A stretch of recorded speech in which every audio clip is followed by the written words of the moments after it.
guardrail. Okay, so the other side of the guardrail, or it has to be lifted, or it's rolled over. And now I'm thinking, hey, do I have the right equipment for this? And am I able to complete the task that is asked to me?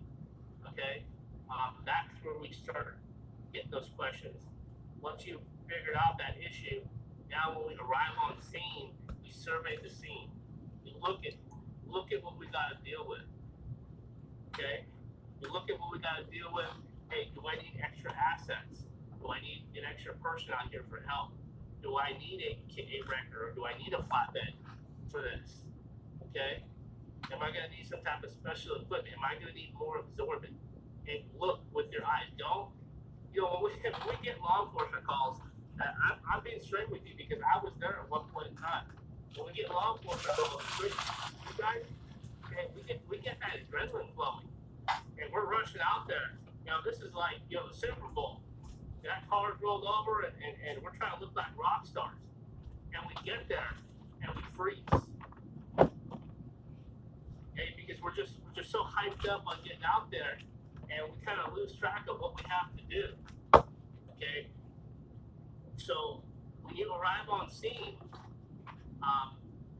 survey the scene. Look at what you have to do. Look at the challenges that you're going to face. Look at the hazards that you're going to face. What am I actually dealing with? Am I dealing with a pest control vehicle? Am I dealing with a pool truck that rolled over? Okay. So, and the third thing is secure the scene. Move all bystanders. Okay. Get your area safe to work around. I was dealing with a container that rolled over. If you guys know the city of Yuba City, the truck and trailer rolled over. Very busy intersection next to the mall. And I'm telling you, we probably had about 150 people. Yeah, 150 people literally just 10, 15 feet from where we were working. Okay? And I have trucks there. I have my guys there. I have cops there, fire departments there, so on and so forth. And we had to kick all these people out. It took almost 30 minutes of kicking these people out to get the room that we needed. So secure the scene. The last thing you need is something to go wrong and an innocent bystander gets hurt. Okay? Secure the scene. Yes, question. Question from the chat. Can you use a flatbed for rollovers, or should you just use a wheel? A rollover is... who actually asked this question? Can we get a hand raised on that? Or who said that? It was a gentleman marked me. Gentleman marked me. Okay, so a rollover is a recovery. Right now, in the TSA, which is the Post Service Agreement for the Highway Patrol, it is in black and white. It's a line item in that agreement. Okay? Right now. If you're going to do that, be prepared for any type of repercussion from that. And I get it. I run the same type of calls that you guys do. Okay? I know what happens out there on the road. Okay? But remember, if you make a decision to do something, you better be prepared for the reaction. After today, once all of you take your test and pass this, I don't know does not work anymore. You can't say you don't know. Because you have everything what you need here. You have the training. You have the basis for that foundation. Okay? So what you do with your truck, that's up to you. Yeah, I'm just telling you what the requirement is. I'm not telling you not to do it. I'm just telling you, hey, here's what the rules are. You choose not to follow them or follow them, that's up to you. But at my company, my drivers do not roll over a car. They don't do any recovery work at flatbed. I have equipment for that. I can bring out whatever I need to do, whatever I need to do. That's what I have done. But I know some of you guys don't have that luxury. But going back to securing the scene, secure the scene. Make sure you got your work area safe. The fourth thing is establish a plan. Okay? Establish a plan, maybe talk it over, hey, with the scene commander, with the Highway Patrol, or the PD, or with the customer, and we're going to do this, this, and this. Okay? Yes, for the question.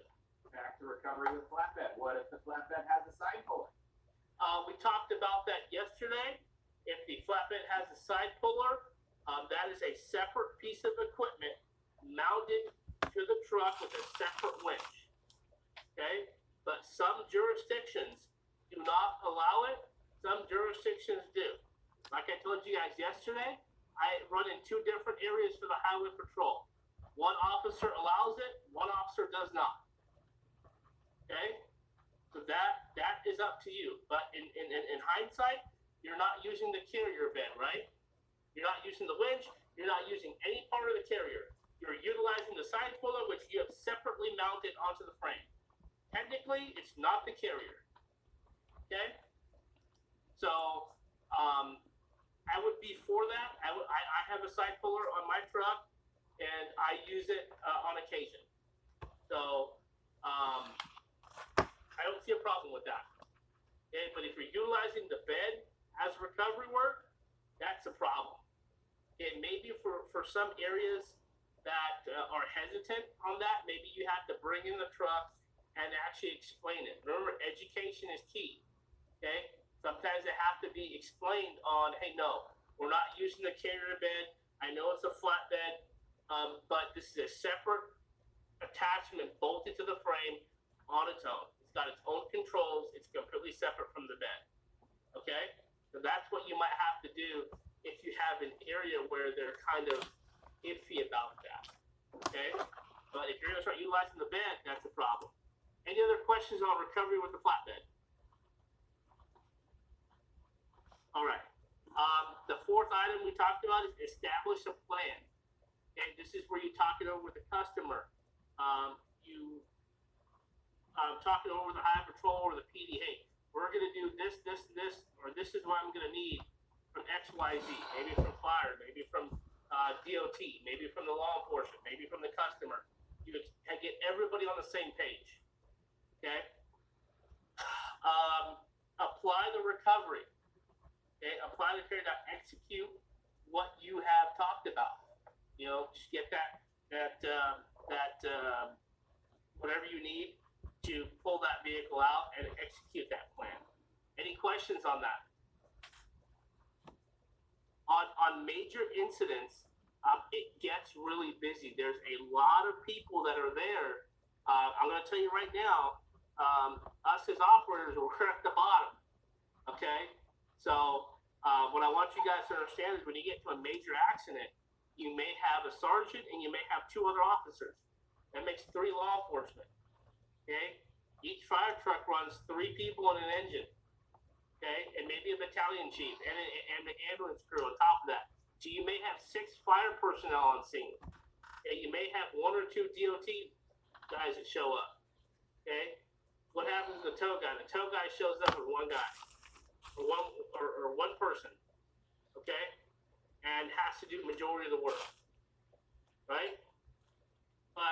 Most of the